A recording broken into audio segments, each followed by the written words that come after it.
اعوذ باللہ من الشیطان الرجیم الحمد للہ رب العالمین والصلاة والسلام علی اشرف المرسلین سیدنا و نبینا محمد وعلی آلہ واصحابہ وازواجہ وذریاتہ واہل بیتہ اجمعین ومن تبعہم بإحسان الی یوم الدین اللہم اجعلنا منہم یا رب العالمین آمین یا رب۔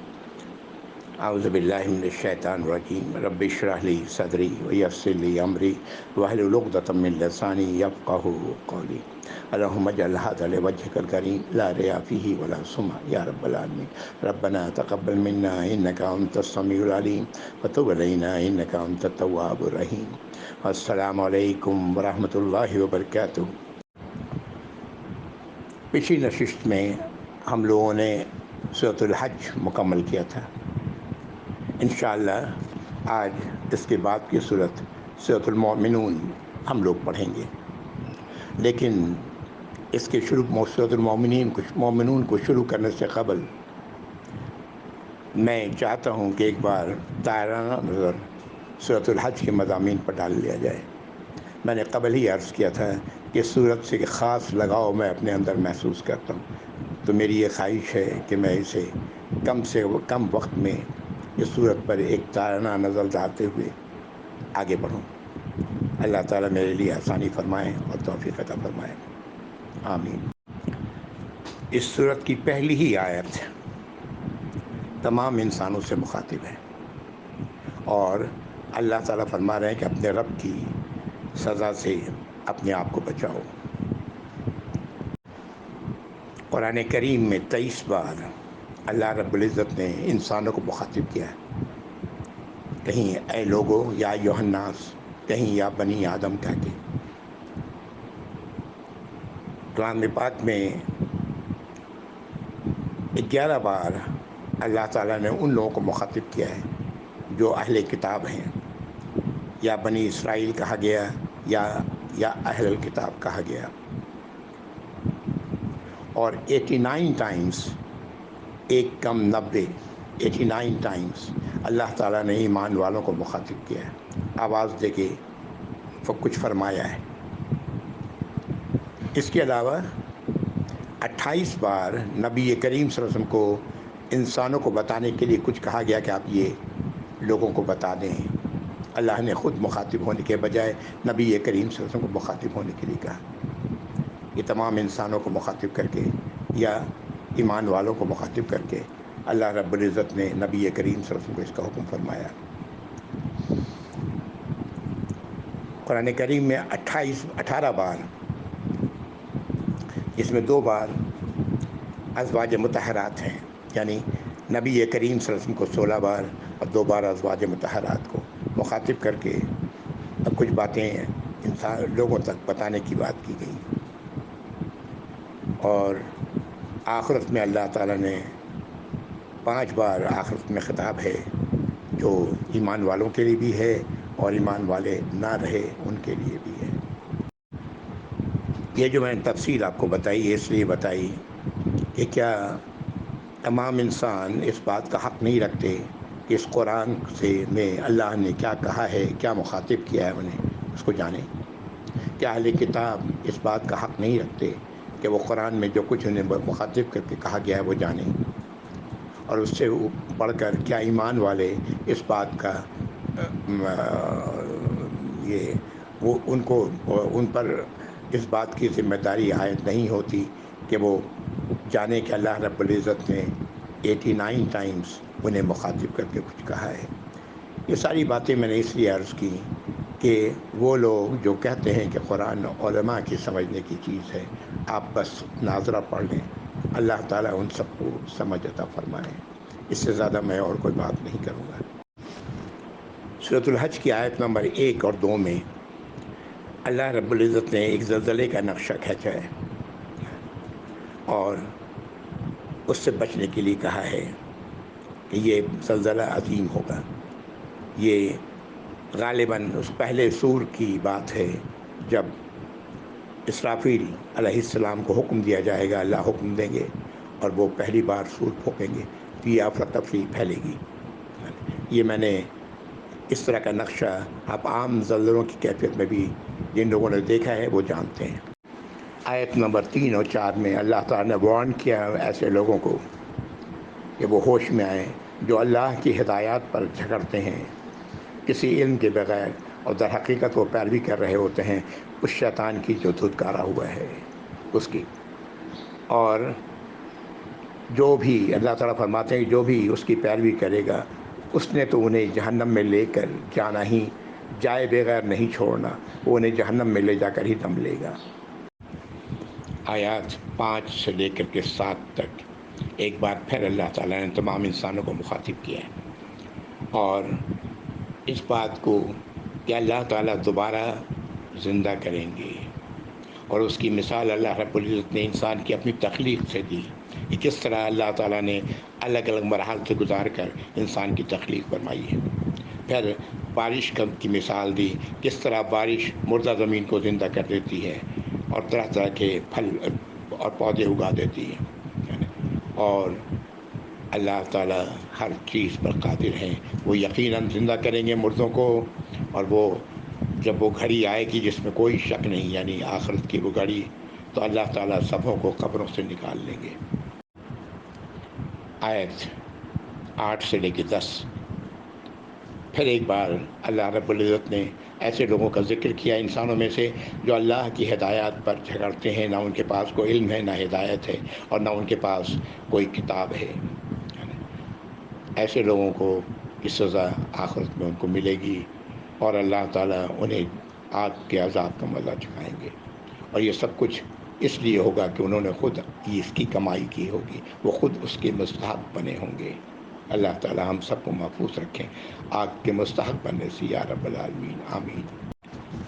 آیت 11 سے 13 اللہ تعالیٰ فرما رہے ہیں، یہ در حقیقت یہ ایمان والوں کا ذکر ہے کہ کچھ لوگ ایمان لاتے ہیں اللہ پر، لیکن کنارے کنارے، یعنی پوری طرح اللہ پر ایمان نہیں رکھتے، ڈھلمل یقین ایمان ان کا ہے، اگر انہیں آسانی ملتی ہے تو چلتے ہیں اس پر، اور جب مشکل آتی ہے تو اس سے ہٹ جاتے ہیں۔ اللہ تعالیٰ فرما رہے ہیں کہ دنیا اور آخرت دونوں میں تباہی کا ذریعہ ہے۔ یہ کس بات کی طرف اشارہ کیا جا رہا ہے؟ یہ اس بات کی طرف اشارہ کیا جا رہا ہے کہ اللہ ہی کو اپنا الہ ماننا، لا الہ الا اللہ، اس پر تو قائم رہنا ہے آخرت اپنی آخری سانس تک۔ تو ایسے لوگ پھر اللہ کے بجائے دوسروں کو الہ بنا لیتے ہیں، اور ایسے لوگوں کو الہ بناتے ہیں جو نہ انہیں کوئی فائدہ پہنچاتے ہیں نہ کوئی نقصان پہنچا سکتے ہیں، اور یہ بہت بڑی گمراہی ہے۔ آیت نمبر 14 میں اللہ رب العزت نے ایمان والوں کا ذکر کیا ہے، وہ ایمان والے جو اپنے ایمان پر قائم رہے، اللہ کو ہی اپنا الہ مانا، اور اللہ کی اطاعت و فرمانبرداری کرتے رہے، ان کے لیے جنتیں ہیں، اور اللہ تو جو چاہتے ہیں فیصلے کرتے ہیں۔ آیت نمبر 15 اور 16 ان دو آیات میں جو بات کہی گئی وہ بڑی اہم ہے۔ کتنے ہی انسان ایسے ہیں کہ وہ اللہ پر کو تسلیم کرنے کو تیار نہیں۔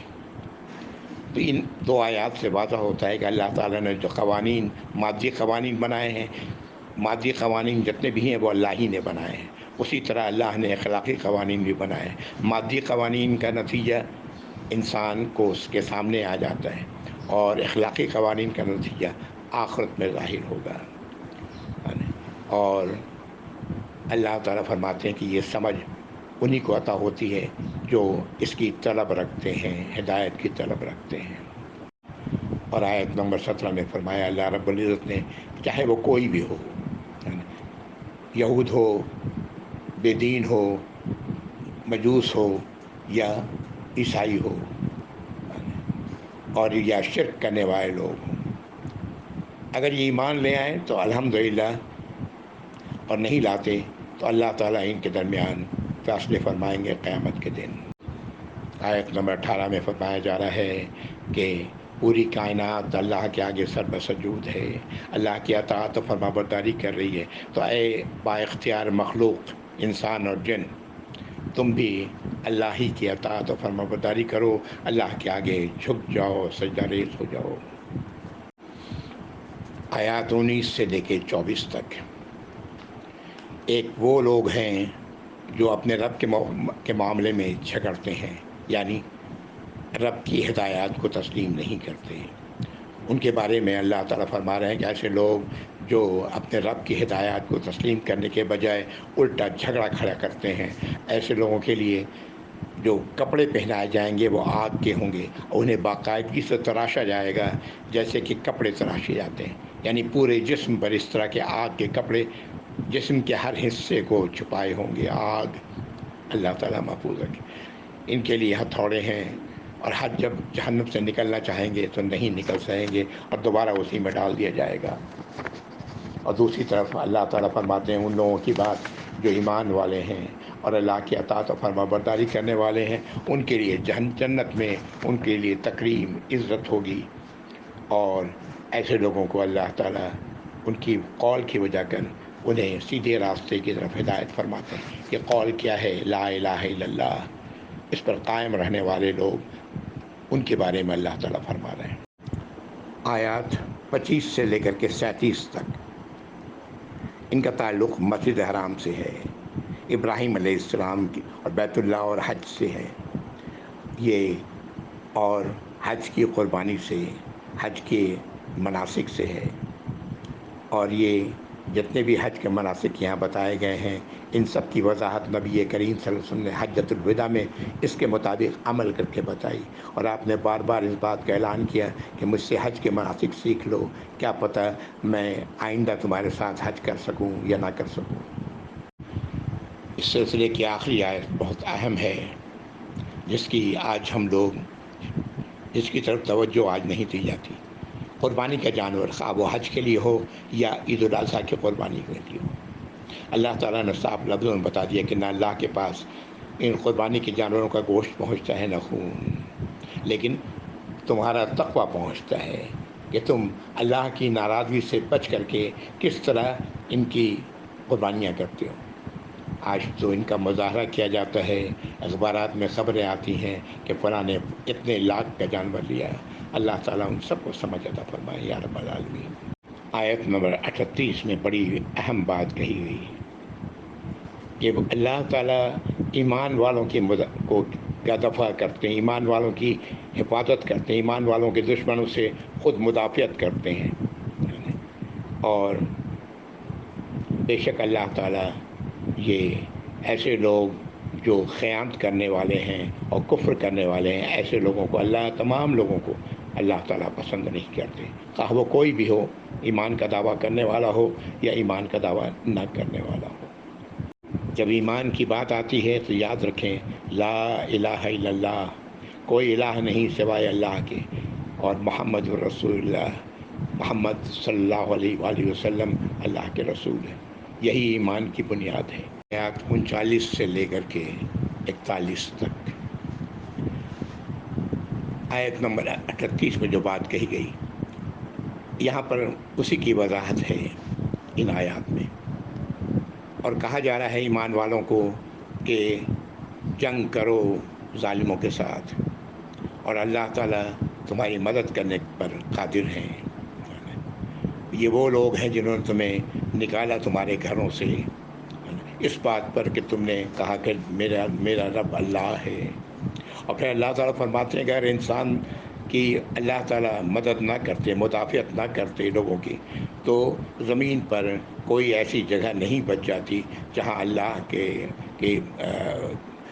کی صفات بیان کی جاتی ہیں، جہاں اللہ کی ہدایت بیان کی جاتی ہیں، چاہے وہ صوامع ہو، بے ہوں یا مساجد ہوں۔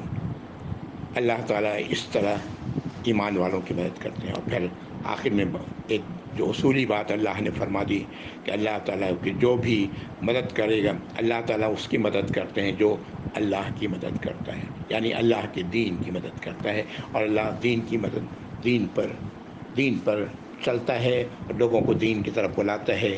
اس کی وضاحت اگلی آیت میں آ رہی ہے۔ بے شک اللہ تعالیٰ قوت رکھتے ہیں اور مکمل طور پر قادر ہیں ہر شے کے پر۔ اور آیت نمبر 41 جو بے حد اہم ہے، اللہ تعالیٰ فرماتے ہیں کہ ایمان والو اگر تمہیں زمین پر ٹھکانہ عطا کر دیں اللہ تعالیٰ تو نماز قائم کرو، زکوٰۃ دو، اور لوگوں کو بھلائی کی طرف بلاؤ اور برائی سے روکو، اور باقی تمام کے تمام معاملات کا انجام اللہ ہی کی طرف ہے۔ یہ وہ کام ہے جو ہر ایمان والے کو کرنا ہے۔ میں اس کو ایک اور آج کی زبان میں بتاتا ہوں کہ اللہ تعالیٰ نے ایمان والوں کو امر بالمعروف اور نہی عن المنکر کی مارکیٹنگ کے لیے پیدا کیا ہے۔ اس بات کی وضاحت سورہ آل عمران میں کنتم خیر امت، تم سب سے بہتر امت ہو، اخرج للناس، تمہیں نکالا ہے اللہ نے لوگوں کے لیے، یامرون بالمعروف و ینہون عن المنکر، تم حکم دیتے ہو بھلائی کا اور روکتے ہو برائی سے، اور تؤمنون باللہ، اور اللہ پر ایمان رکھتے ہو۔ یہی وہ اصل چیز ہے کہ جو شخص اللہ پر واقعتاً ایمان رکھتا ہے، اللہ کو اپنا رب، اپنا الہ ہی تسلیم کرتا ہے، کسی اور کو نہیں، وہ یہ کام ضرور کرے گا۔ ذاتی طور پر نماز اور زکوٰۃ کی پابندی کرے گا، اور عمومی طور پر بھلائی کا حکم دے گا اور برائی سے روکے گا۔ آیات 42 سے لے کے 51 تک ماضی کے واقعات اللہ رب العزت نے ان کا ذکر کیا ہے۔ اللہ کی سنت کو سمجھایا کہ اللہ کا طریقہ کیا ہے۔ اللہ سے اپنے تعلق کو درست رکھو، غلط کار اگر اللہ کی پکڑ سے محفوظ ہے تو اس مغالطے میں نہ رہے کہ اللہ اس سے راضی ہیں یا اللہ اس کی حرکتوں سے بے خبر ہے۔ یہ دنیا کا کارخانہ اللہ تعالیٰ خود چلا رہے ہیں، اس خالق اور مالک وہی ہیں، اور وہی اس کارخانے کے چیف ایگزیکٹو آفیسر ہیں، CEO ہیں، خود ہی اس کی ہر شے کی نگرانی کر رہے ہیں، اور اللہ کا ہر فیصلہ اور اللہ کی علم اور حکمت کی بنیاد پر ہے، اور وہ ہر فیصلہ صحیح وقت پر کرتے ہیں۔ آیات 49 سے 51 میں ایک بار پھر اللہ رب العزت نے یہ بات بتائی ہے، تمام لوگوں کو، تمام انسانوں کو مخاطب کیا ہے کہ بے شک یہ جو رسول بنا کے بھیجے گئے ہیں، یہ کھلے کھلے اللہ تعالیٰ نے یہ بات نبی کریم صلی اللہ علیہ وسلم سے فرمایا کہ آپ کہیں کہ اے لوگو، بے شک میں خبردار کرنے والا ہوں، آگے کے معاملات سے آگاہ کرنے والا ہوں کھلا کھلا، اور جو لوگ اب ایمان لائیں گے اور اللہ کی اطاعت و فرمانبرداری کریں گے، جیسے کہ اللہ کے نبی صلی اللہ علیہ وسلم نے بتایا ہے، ان کے لیے مغفرت ہے اور رزق کریم ہے، اور جو لوگ اس کے خلاف اپنی کوشش جاری رکھیں گے وہ جہنم کے ساتھی ہیں۔ آیات 52 سے لے کے 55 تک رکھ لیں۔ ان آیات میں اللہ تعالیٰ نے اس شیطانی وسوسوں کا ذکر کیا ہے، یہی وسوسے کے ذریعے آدم علیہ السلام اور حوا علیہ السلام جہاں تھے وہاں سے نکالے گئے، وہاں سے اتر جانے کے لیے کہا گیا، اور یہی وسوسہ وہ کرتا ہی رہتا ہے، کسی کو نہیں چھوڑتے۔ ان کو اس میں انبیاء اور رسولوں کے ساتھ بھی لگا رہا ہے۔ اس کوشش کو، جو اس کی شیطانی کوشش ہے، اس کو اللہ تعالیٰ لوگوں کے لیے آزمائش بنا دیتے ہیں اور دوسروں کے لیے ہدایت کا ذریعہ بنا دیتے ہیں۔ میری نظر میں یہاں پر بات کسی حد تک کمیونیکیشن گیپ کی ہے۔ انسان اگر کچھ سوچ رہا ہے اور جو باتیں اسے کہی جا رہی ہیں، وہ سوچ اس کی ان باتوں میں کچھ نہ کچھ ملاوٹ کر دیتی ہے۔ واللہ عالم، بہرحال یہ ہے، اور اللہ تعالیٰ اسی کو ہدایت دیتے ہیں جو ہدایت چاہتا ہے، اسی کو سیدھے راستے کی طرف ہدایت دیتے ہیں۔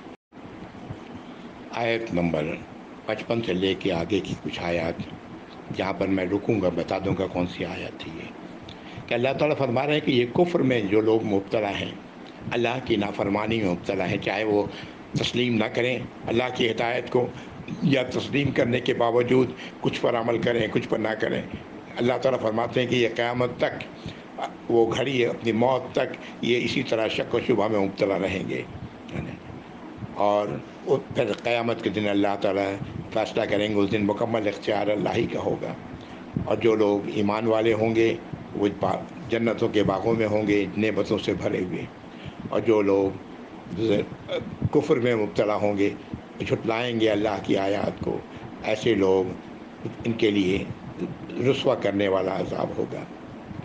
پھر آگے اللہ تعالیٰ فرماتے ہیں کہ جن لوگوں نے ہجرت کی، یا جو لوگ ہجرت کرنے کے لیے نکلے اور وہ راستے میں ان کی موت آ گئی یا وہ قتل کر دیے گئے، ان کا رزق اللہ کے پاس محفوظ ہے۔ اللہ تعالیٰ ایسے لوگوں کو ان جگہوں پہ داخل کریں گے جو بڑی عزت والا ہے، اور وہ اس سے راضی ہوں گے۔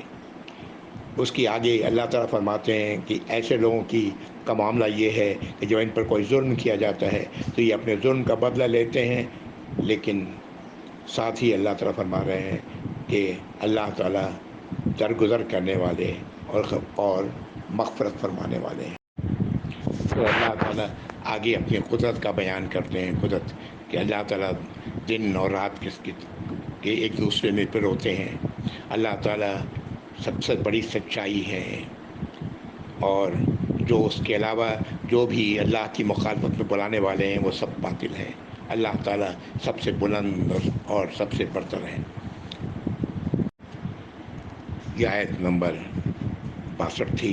آیت نمبر 63 سے لے کے آیت نمبر 66 تک اللہ تعالیٰ ان احسانات کا ذکر کر رہے ہیں جس سے ہم سب فائدہ اٹھا رہے ہیں، ان کا ذکر ہے کہ اللہ تعالیٰ نے کس طرح یہ چیزیں تمہارے لیے اس لیے انسانوں کے لیے پیدا کی ہیں، اس لیے کہ اللہ تعالیٰ بے حد شفیق ہے اور رحیم ہے، اور وہ لازماً زندہ کریں گے مردوں کو، اور وہی موت دیں گے، وہی دوبارہ زندہ کریں گے۔ لیکن انسان کی حالت یہ ہے کہ وہ اللہ کا ناشکر ہے، ان پر غور نہیں کرتا، یہ اللہ کی تمام نعمتوں کو جن سے وہ آج دنیا میں فائدہ اٹھا رہا ہے۔ یہ آیت نمبر 66 تھی۔ آیت نمبر 67 سے لے کے 69 کا تک اللہ تعالیٰ فرما رہے ہیں کہ ہر امت کے لیے ان کی شریعت تھی، ان کا طریقہ تھا۔ تو آج جو شریعت ہے جو لے کے نبی کریم صلی اللہ علیہ وسلم آئے، اس پر انہیں جھگڑنا نہیں چاہیے، اور آپ صلی اللہ علیہ وسلم کو کہا جا رہا ہے کہ آپ اپنے رب کی طرف بلاتے رہیں، اور بے شک آپ سیدھے راستے پر ہیں۔ اگر یہ لوگ آپ سے پھر بھی جھگڑیں تو آپ کہہ دیں کہ تمہارا عمل تمہارے لیے ہے، میرا عمل ہمارے لیے ہے، اور اللہ تعالیٰ قیامت کے دن فیصلہ کر دیں گے کہ کون تھا جو غلط راستے پر تھا۔ آیت نمبر 70 میں اللہ کا علم کا ذکر ہے۔ اللہ تعالیٰ کا علم قدیم ہے، اللہ تعالیٰ سب کچھ جانتے ہیں، جو کچھ آسمانوں میں ہے اور جو کچھ زمین میں ہے، اس کے ایک ایک لمحے کی خبر اللہ کے پاس ہے، اور اللہ کے لیے بہت آسان ہے۔ آیت نمبر 71 اور 72 میں ان لوگوں کی کیفیت کا ذکر ہے جب ان کو ہدایت کی بات بتائی جاتی ہے، جب انہیں اللہ کا پیغام سنایا جاتا ہے، ان کی کیا کیفیت ہوتی ہے، وہ کس طرح نفرت سے انکار ان کے چہروں پر جھلک رہا ہوتا ہے، اسے نہیں تسلیم کرنا۔ اور اللہ تعالیٰ فرماتے ہیں نبی کریم صلی اللہ علیہ وسلم کو یہ بات کرنے کے لیے کہا گیا کہ یہ جو تمہیں آج یہ برا لگ رہا ہے، اس دن اس سے بھی برا لگے گا جب تم آگ میں جھونکی جاؤ گے۔ آیت نمبر 73 میں بہترین مثال دی گئی شرک کرنے والوں کی، کہ وہ جو دوسرے الہوں کی، جن کو لوگ الہ بنا کے بیٹھے ہوئے ہیں، انہیں غور کرنا چاہیے کہ وہ ایک مکھی بھی نہیں بنا سکتے، اور مکھی جو چیز اچک کے لے جائے اسے واپس بھی نہیں لا سکتے۔ اس سے اللہ کی کو پہچانو، اللہ کی قدر و منزلت کو پہچانو۔ بے شک اللہ تعالیٰ سب سے زیادہ طاقتور اور ہر چیز پر غالب ہے۔ اور پھر آگے کہا گیا 78 اور 79 میں کہ اللہ تعالیٰ فرشتوں میں سے اور انسانوں میں سے چنتے ہیں ان لوگوں کو جو وحی کے لیے وحی لائیں گے اور جن پر وحی کی جائے گی۔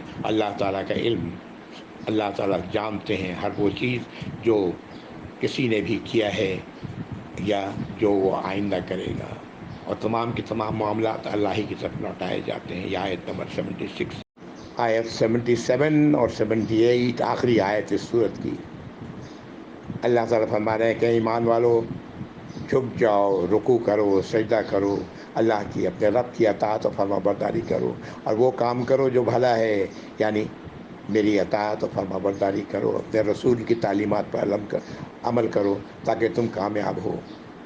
اور مزید کہا جا رہا ہے کہ اللہ کے راہ میں جد و جہد کرتے رہو جس طرح جد و جہد کرنے کا حق ہے۔ اس نے تمہیں چنا ہے، کس کو؟ ان لوگوں کو جو ایمان لائے ہیں، اور تمہارے لیے دین میں کوئی تنگی نہیں رکھی۔ یہ وہی دین ہے جو ابراہیم علیہ السلام کا ہے، اور یہ اللہ نے اس دین پر، دین اسلام پر چلنے والوں کو کا نام مسلمین رکھا ہے۔ پہلے بھی تھا یہی نام اور آج بھی یہی نام ہے، اور قیامت تک یہی دین ہے، دین اسلام۔ اور تم اللہ کی ہدایات پر چلو تاکہ رسول تم پر گواہ ہو جائیں اور تم لوگوں پر گواہ بن جاؤ۔ پھر کہا گیا کہ نماز قائم کرو، زکوٰۃ دو، اور اللہ کے ساتھ، اللہ کی ہدایات کے ساتھ چمٹ جاؤ۔ وہی تمہارا مولا ہے، اور وہ بہترین مولا اور بہترین مددگار ہے۔ اللہ تعالی ہم سب کو ان آیات کی سمجھ عطا فرمائے یا رب العالمین، آمین۔ میں نے سورۃ الحج پہ ایک تارانہ نظر تو ڈال دیا، میں نہیں جانتا ہوں کہ میرے پاس اور کتنا وقت ہے۔ بہرحال اللہ کا نام لے کر کے میں سورۃ المومنون شروع کرتا ہوں۔ اللہ سے دعا کرتا ہوں کہ اب وقت میں آپ زیادہ وقت نہ لوں، اور جو محدود وقت ہے اس میں جو بات میں پہنچا سکتا ہوں اللہ کی بات، وہ میں آپ تک پہنچا دوں، آمین یا رب العالمین۔ الحمدللہ، سورہ المومنون، یہاں سے 18واں پارہ شروع ہوتا ہے۔ اس صورت کی 118 آیات ہیں، اور یہ صورت بالاتفاق مکی ہے، اور نام پہلی آیت کی ہی ایک لفظ سے لیا گیا۔ اس صورت کی شروع کی 11 آیات انشاءاللہ ہم لوگ پڑھیں گے آج۔ اس کو پڑھنے سے پہلے میں چاہتا ہوں کہ ہم سب دعا تو کرتے ہیں، کوئی ہمارے یہاں کوئی فوت ہو جاتا ہے تو مسجد میں جب جنازہ لے جایا جاتا ہے تو اس کے لیے دعا کی جاتی ہے جنت فردوس کی۔ یہ وہ 11 آیات ہیں جس میں اللہ رب العزت نے 7 اعمال بتائے ہیں۔ یہ 7 اعمال جن لوگوں کے ہیں وہ لوگ جنت فردوس کے وارث بنیں گے۔ اللہ کے نبی صلی اللہ علیہ وسلم نے فرمایا ہے کہ اللہ سے جب جنت کی دعا کرو تو جنت الفردوس کی دعا کرو، وہ سب سے بلند و بالا جنت ہے، اور وہیں سے تمام نہریں جنت کی نکلتی ہیں۔ اس جنت اور اس جنت الفردوس کے اوپر اللہ کا عرش ہے، سبحان اللہ۔ اللہ تعالی ہم سب کو یہ نصیب فرمائے یا رب العالمین۔ سورۃ المومنون، آیت، پہلی آیت، اعوذ باللہ من الشیطان الرجیم، بسم اللہ الرحمن الرحیم، قد افلح المؤمنون۔ اللہ تعالیٰ فرما رہے ہیں کامیاب ہو گئے ایمان والے، ایمان والے کامیاب ہو چکے۔ وہ کون لوگ ہیں؟ اب آیات سنیں آگے کی۔ آیت نمبر 2، الذین هم فی صلاتہم خاشعون۔ یہ وہ لوگ ہیں جو اپنی نمازوں میں انتہائی عاجزی کا مظاہرہ کرتے ہیں اللہ کے حضور، انتہائی انکساری کا مظاہرہ کرتے ہیں اللہ کے حضور، خشیت ہوتی ہے ان کی نماز میں۔ والذین هم عن اللغو معرضون، اور یہ وہ لوگ ہیں جو بیکار لغو چیزوں سے اعراض کرتے ہیں، اپنے آپ کو بچاتے ہیں۔ ہر وہ چیز جو بے فائدہ ہے، جس سے کچھ حاصل نہیں، وقت کی ضیاع ہے، اس سے اپنے آپ کو بچاتے ہیں۔ 2 باتیں بتا دی گئیں، نماز میں خشیت اور دوسری لغو چیزوں سے اپنے آپ کو بچانا۔ ہر وہ چیز جو گناہ کی ہے اس سے تو بچتے ہی ہیں، لیکن وہ چیز جو بے فائدہ اور بے مقصد ہے اس سے بھی اپنے آپ کو بچاتے ہیں۔ آیت نمبر 4، والذین هم للزکاة فاعلون، اور یہ وہ لوگ ہیں جو زکوٰۃ پر عمل کرتے ہیں۔ 2 معنی جملہ ہے، ایک تو مال کی زکوٰۃ مال کو پاک کرتا ہے، اور انسان کی اپنی اصلاح انسان کے نفس کو پاک کرتا ہے۔ یہ دونوں کام وہ کرتے ہیں۔ یہ تیسری چیز ہو گئی۔ والذین هم لفروجہم حافظون، اور یہ وہ لوگ ہیں جو اپنی شرمگاہوں کی حفاظت کرتے ہیں۔ یہ چوتھی چیز ہے، اللہ تعالیٰ نے اس میں گنجائش رکھی ہے، الا علی ازواجہم، سوائے اپنی بیویوں کے ساتھ یا اپنے جوڑوں کے ساتھ، مرد کے لیے بیوی اور بیوی کے لیے شوہر۔ وما ملکت ایمانہم، اور جو ان کے داہنے ہاتھ کی ملکیت ہے۔ یہاں پر اشارہ مردوں کی طرف ہے، یعنی جو ان کی لونڈیاں ہیں، جنہوں نے خریدا ہے، یا جو ان کے پاس لونڈی کی شکل میں، اس پر فإنہم غیر ملومین، تو وہ ایسے لوگوں کے لیے کوئی ملامت نہیں، یعنی اللہ نے اس کی اجازت دی ہے۔ اب یہ لونڈیوں کا سلسلہ تو ختم ہو گیا، ہمارے لیے تو نہیں ہے، لیکن ہمارے لیے ہماری بیویاں ہیں، بیویوں کے لیے ان کے شوہر ہیں، جن سے ان کے علاوہ اللہ تعالیٰ فرما رہے ہیں کہ یہ اپنی شرمگاہوں کی حفاظت کرتے ہیں، اس کے علاوہ تمام لوگوں سے۔ اگلی آیت میں اللہ تعالیٰ نے آیت نمبر 7 میں مزید وارن فرمایا، مزید خبردار کیا، یہ فرما کر من ابتغى وراء ذلك فاولئک هم العادون، اور جو اس کے علاوہ اس سے آگے بڑھنا چاہے، جو اللہ نے کہا ہے، جس کا اللہ نے حکم دیا آیت نمبر 6 میں شرم گاہوں کی حفاظت کے حوالے سے، اس کے علاوہ جو اس سے آگے بڑھنا چاہے تو وہی ہے ایسے لوگ جو حد سے گزر جانے والے ہیں، اور حد سے گزر جانے والوں کے لیے اللہ کے ہاں بہت بڑی سزا ہے۔ پھر آگے اگلی آیت نمبر 7 میں اللہ تعالیٰ 8 میں اللہ تعالیٰ فرما رہے ہیں والذین هم لاماناتہم وعہدہم راعون، یہ وہ لوگ ہیں جو اپنی امانتوں کی اور اپنے عہد کی، اپنے وعدوں کی حفاظت کرنے والے ہیں۔ دو باتیں یہاں بتائی گئی، 5 امانت اور 6 عہد۔ نبی کریم صلی اللہ علیہ وسلم فرمایا کہ جو امانت کا پاس نہ رکھے اس کا کوئی ایمان نہیں، اور جو عہد وعدہ خلافی کرے اس کا کوئی دین نہیں، یاد رکھیں۔ آپ صلی اللہ علیہ وسلم تقریباً اپنے تمام خطبوں میں یہ بات کہا کرتے تھے۔ اگلی آیت والذین هم علی صلواتہم یحافظون، اور یہ آخری بات کہی جا رہی ہے، اور یہ وہ لوگ ہیں جو اپنی نمازوں کی حفاظت فرماتے ہیں، نماز کی پابندی کرتے ہیں، نماز کو اسی طرح ادا کرتے ہیں جس طرح ادا کرنے کا طریقہ ہمیں اللہ کے نبی صلی اللہ علیہ وسلم سے ملتا ہے، نہ کہ کسی مولوی کی کہنے سے ملتا ہے۔ ہم سب کو چاہیے کہ ہم دیکھیں کہ اللہ کے نبی صلی اللہ علیہ وسلم کے نماز کا طریقہ کیا تھا۔ الحمدللہ یہ ہمارے لیے بہت آسان ہے، جو کرنا چاہتا ہے، اور جو اپنے پرانے راستے پر چلنا چاہتا ہے وہ اپنے لیے دوبارہ سوچ لے کہ وہ کیا کر رہا ہے۔ یہ آیت نمبر 9 تھی۔ آیت نمبر 10 اولئک هم الوارثون، اللہ تعالیٰ فرما رہے ہیں یہی لوگ ہیں جو وارث ہیں۔ کس کے وارث ہیں؟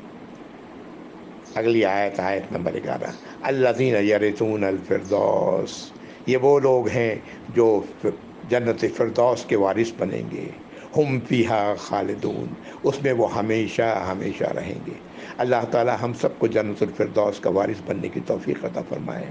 یہ 7 اعمال تو ایسے ہیں جو جس کا ہر انسان لحاظ کر سکتا ہے نا، لیکن انہی 7 اعمال کو پر اپنے آپ کو روک نہیں دینا ہے، ہمیں تو اللہ کے ہر حکم کی، اللہ کی ہر ہدایت پر اپنے آپ کو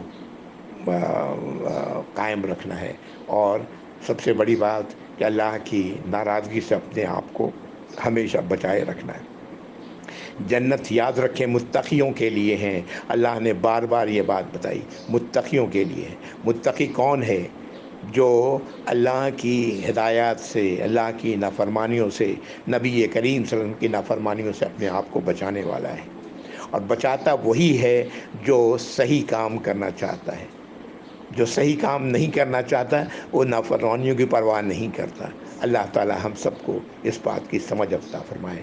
وآخر دعوانا الحمدللہ رب العالمین، وصلی اللہ علی محمد وعلی آلہ وصحبہ وازواجہ وذریاتہ وآل بیتہ اجمعین ومن تبعہ بإحسان الی یوم الدین۔ اللہم اجعلنا منہم یا ارحم الراحمین۔ ربنا تقبل منا یا رب، آمین یا رب العالمین۔ والسلام علیکم ورحمۃ اللہ وبرکاتہ۔ جزاکم اللہ خیر۔